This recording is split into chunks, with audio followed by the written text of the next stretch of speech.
السلام عليكم ورحمة الله وبركاته. الحمد لله وكفى والصلاة والسلام على عباده الذين اصطفى. أما بعد فأعوذ بالله من الشيطان الرجيم. بسم الله الرحمن الرحيم. يا أيها الذين آمنوا كتب عليكم الصيام كما كتب على الذين من قبلكم لعلكم تتقون. صدق الله مولانا العظيم وصدق رسوله النبي الكريم.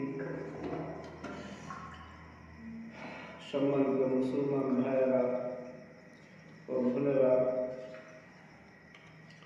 আল্লাহ তাআলার শাআনুহু দয়া ফজল করম যে রব্বে কারীম আমাদের জন্য মাহে রমজান বিষয়ে কিছু কথা জানার জন্য আজকের এই উপস্থাপনা করার ব্যবস্থা করেছেন।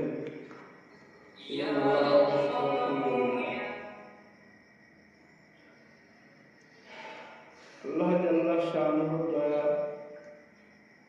যে এই উম্মত মুহাম্মাদীকে অল্প সময় অল্প আমলের মাধ্যমে অনেক নেকি দান করার একটা ব্যবস্থাপনা এবং একটা সময় দান করেছেন। আর সেই সময় এবং সেই ব্যবস্থাপনাটা হচ্ছে রমজানুল মুবারক। সম্মানিত মুসলমান ভাই ও বোনেরা, আর এই রমজানুল মুবারক মাসটা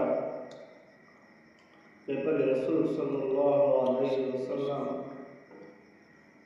খুবই গুরুত্ব দিয়েছে এবং উম্মত মুহাম্মাদীকে গুরুত্ব সহকারে এটা বুঝিয়েছে। তার মধ্যে রমজানুল মুবারকের রোজা রাখার ব্যাপারে উম্মতকে তাগিদ দিয়েছেন। আর এই ব্যাপারে আল্লাহ রাব্বুল ইজ্জতুল জালাল উম্মতকে মহাব্বত ভালোবাসা এর মাধ্যমে উম্মতকে বুঝিয়েছেন।